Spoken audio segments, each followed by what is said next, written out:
Hi.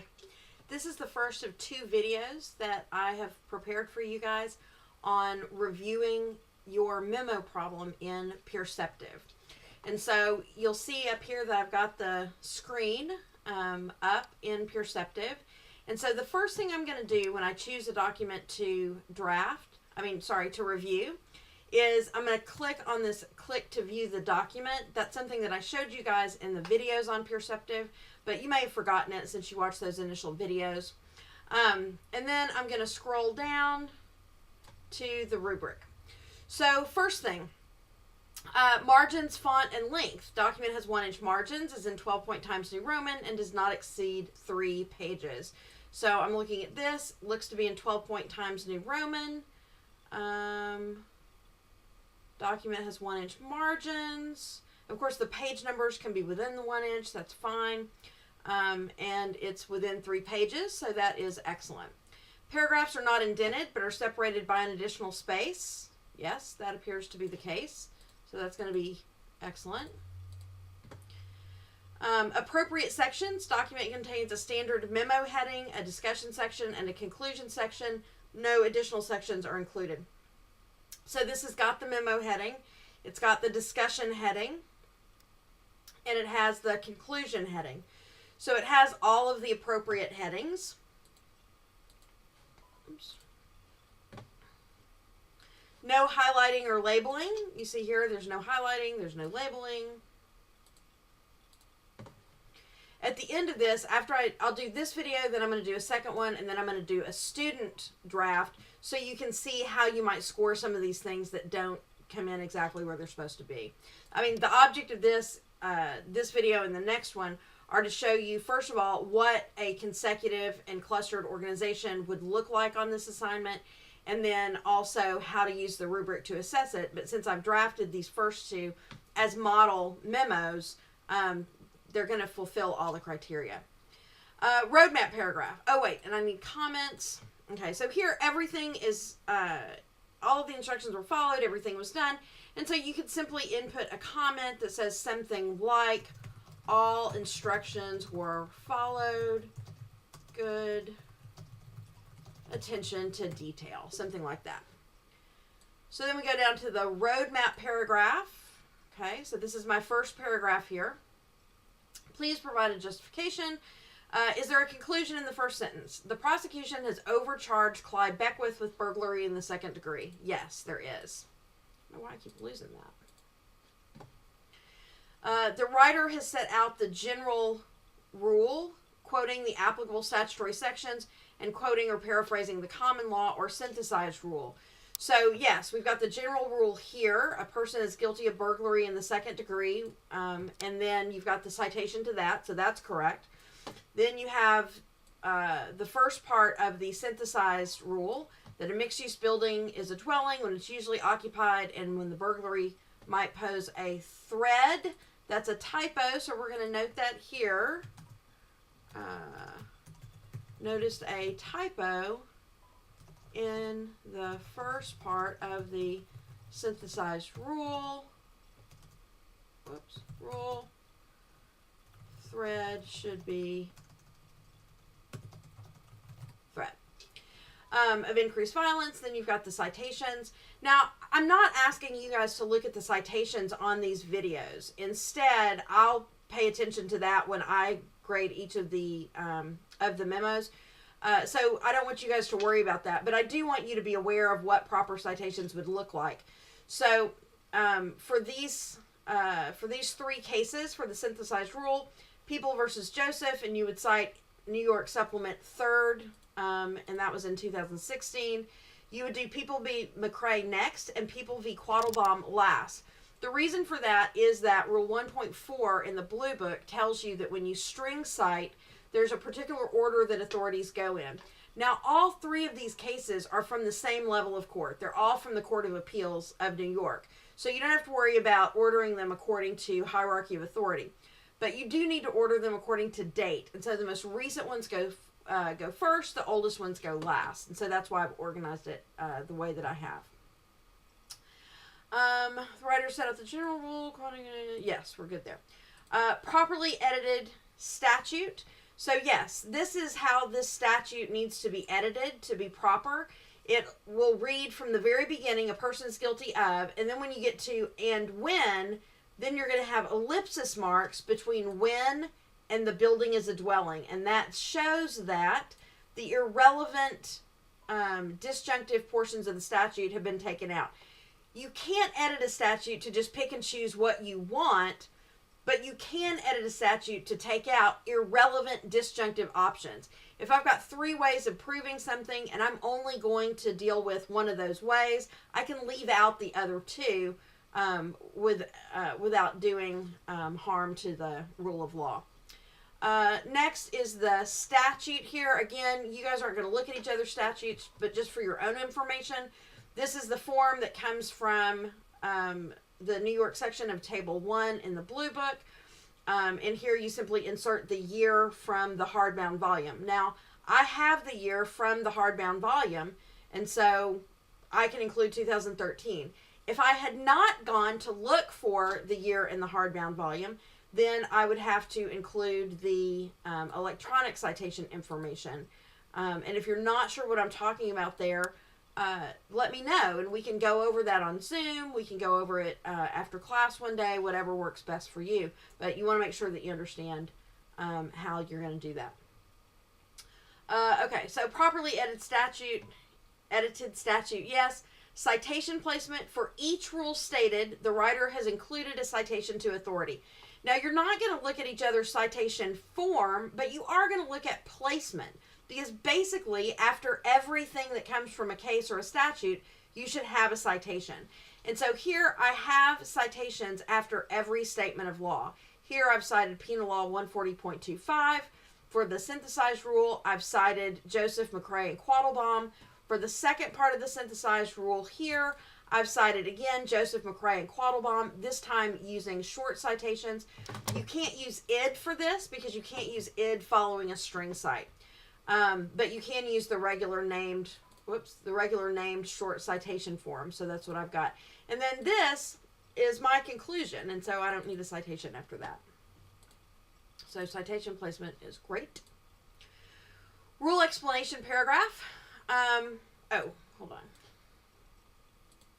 Just want to fix. When you're pointing out a typo to somebody, you don't want to have a typo. Rule explanation paragraph. So now we're going to go on to the next one. Now I want to show you the overall structure of this discussion so you can see kind of where we're headed. This one is consecutive organization, meaning all the rule explanations are first, all the rule applications are afterward. So you start with the rule explanation for usually occupied, and then next you get 2 cases, Joseph and McRae, that talk about the size, location, and accessibility of the sleeping quarters. So here you've got bookend cases for that. So we've got 3 cases in a row. One for usually occupied, one for a decision where a mixed-use building did have the size, accessibility, and proximity to be a dwelling, and one where it did not have those things so that it couldn't be a dwelling. So all of the law is laid out before the application.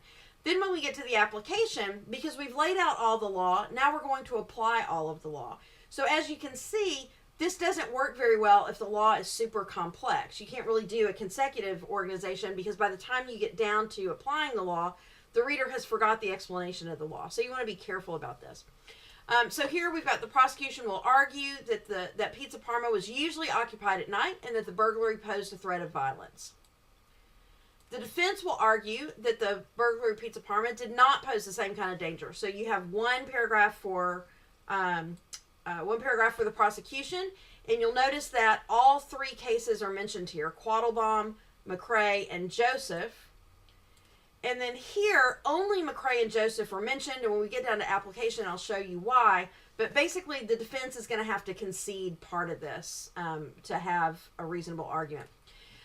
Then finally, the court conclusion. So you have explanation, explanation, explanation, then prosecution, defense, and court. And then finally, the big conclusion about second-degree burglary. So that's the overall organization. And again, this is a consecutive organization. So let's look specifically at one of these rule explanation paragraphs. I'm not going to go through all of them. They all follow the pattern. I just want to show you what the pattern is. Rule explanation paragraphs begin with a rule thesis that is cited. A mixed-use building is a dwelling when it is usually occupied and poses the threat of violence through its size, proximity to sleeping quarters, and accessibility to sleeping quarters. And then you cite the 3 cases there. So we've got a rule thesis sentence, and it is cited. The facts follow the rule. In People v. Quattlebaum, the defendant took items from 5-story building with offices, that should be from a 5-story building, with offices and a kitchen on the 5th floor. One of the offices had a bed and another a chair, both of which were used overnight fewer than 30 times per year. The court reasoned that the building could not be considered a dwelling because when it, I've gone too far. Just the facts. So yes, the facts are there and they follow the rule. Next is the court's rationale. Whoops, let me move this down again. The court reasoned that, so we've got our rationale, that the building could not be considered a dwelling because when it was usually occupied, it was used as a school during the day, and that the office was usually occupied as an office. In addition, the court found that use as a sleeping quarters for fewer than 30 nights was not enough to say the building was usually occupied at night. In fact, the court noted that it was rarely occupied at night. So here is the court's rationale, and then the last sentence, therefore the building was not usually occupied at night. And notice that the conclusion of the court here fits the rule.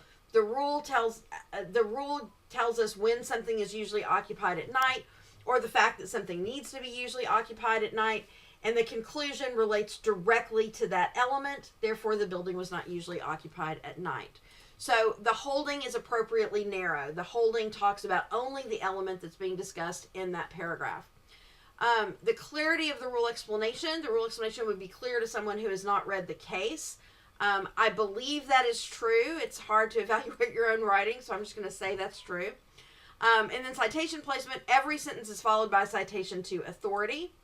So you've got the first sentence followed by the string cite. The second sentence is followed by the short cite to Quattlebaum, because remember you can't do an id after a string cite. And then every sentence after that is followed by an id. Okay. Actually, this said, so I had an id at 589 here. This should actually not be an id at 589. This should actually be just an id. But again, you guys aren't reviewing each other's citations, and so you don't need to worry about making those comments for people. So citation placement, excellent. Watch those id short forms.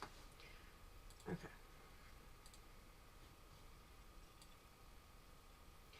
And notice, I mean, this, I didn't obviously spend nearly as much time on this document as you guys did, but I went through this a couple of times very quickly before I did the videos, and still picked up a couple of things that I could have changed if I had looked longer.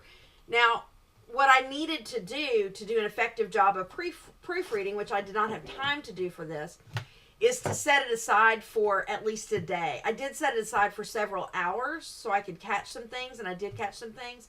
If I had set it aside until tomorrow, I probably would have caught the rest of the stuff. And notice how reading it out loud, I'm catching things reading out loud that I would not catch if I were just reading silently to myself. And so reading your document out loud, even to yourself, is a really effective technique to help you proofread. Okay, so now we're going to go down to a rule application paragraph so you can see what you're going to do with those. For you to fill out the rule explanation paragraph ratings, you need to read all rule explanation paragraphs, take some notes about them, and then you can fill out the ratings. Okay, so rule application paragraphs. Let me get down to an application paragraph. So we're going to do the prosecution paragraph here. So first, the rule application begins with a reference to the party whose analysis is reflected in the paragraph, and it contains that party's conclusion on the element discussed in the paragraph. So the prosecution, so we've mentioned the party. The prosecution will argue that Pizza Parma was usually occupied at night and that the burglary posed a threat of violence because of the accessibility of the restaurant to the apartments above. So because this is a consecutive organization and this paragraph is going to cover all 4 of the factors and element, then it's got to address all of those things in this opening statement. So it does that. Then it gives fact-to-fact comparisons or distinctions. The offices in Quattlebaum were not outfitted for regular overnight use and were not used primarily for sleeping, unlike the residential apartments above Pizza Parma. So we've got a comparison there. Although they were not occupied on the night of the burglary, they were still residential in nature, unlike the offices in Quattlebaum. So again, a comparison. In addition, Pizza Parma was both close to the apartments and easily accessible from them, like the hotel rooms in McRae. So now we got a comparison to McRae. Therefore, dangers posed to the Hilton's guests were similar to the dangers posed to the apartment dwellers above Pizza Parma. Okay, so again, a comparison. An unlocked door within the same building does not prevent access to residents. That's a statement of the significance of the previous statement. Likewise, the apartments above Pizza Parma were far closer to the burglary site than the hotel rooms in McRae were to the locker rooms and the museum next door. So this is a distinction between your case and McRae, but it's a distinction that argues that our case fits the law even more than the facts in McRae. Unlike the deli basement in Joseph, which was separated by one floor, Pizza Parma was directly below the residential apartments, making them less remote. Noise from Pizza Parma was more likely to reach the residents than noise from the deli basement in Joseph. So you notice that everything in that paragraph is a comparison or a distinction. So we've got that. The significance of the comparisons and distinction is given. So we've got some comparisons here. Pizza Parma was both close and easily accessible. Therefore, the dangers in one case are the dangers we experience. Those sentences are the statements of significance. The significance of the comparisons. The analysis is thorough, including a discussion of all applicable factors in all applicable cases. I explained 3 cases. I used 3 cases. I discussed all 4 of the factors to the extent that it was necessary. Covers both parties. The application addresses both parties. So here we have the prosecution will argue. Next we have the defense will argue. And next we have the defense argument is the better of the 2. So we've got all of that. And then the mini conclusion, what the court would do, the fact that the defense argument is the better of the 2. That information is given also. Now we get down to organization. We've gone through all of the more granular things about each paragraph. Now we're going to look at the overall organization. The writer has used CREAC appropriately. Yes, this uses CREAC appropriately. It's a consecutive organization, and it is structured appropriately. Whoops. Lost my place. Paragraph length. The paragraphs are a reasonable length, neither too long nor too short. This all fits, about 2 paragraphs and change on each page, and so that's a reasonable length for a paragraph. Organization facilitated understanding. The organization does not prevent you from understanding the memo, meaning things aren't organized in a way that's confusing, that's hard to follow. This is a very standard CREAC formulation. Finally, the clarity of the writing. Clear and simple. The writing is clear, simple, and easy to understand. I'm going to say that's excellent. I strove as I wrote it to make it as clear and concise as possible. Notice I got all 3 cases and all of the elements in there in 3 pages, and it's complete, it's thorough, and should be easy to read. Again, I would need to put it aside for at least 24 hours before I could make a better assessment of that. The document has been proofread carefully. I'm going to give myself a good on that, but not an excellent on that, because I found 2 typos in there, and you don't want to find any typos in there. So that's how I would rate this document. So this is the consecutive organization. The next video is going to talk about the clustered organization. And the next video is going to be substantially shorter, because I'm not going to need to go over with you the rule explanation paragraph or the overview paragraph, because you get that from this document.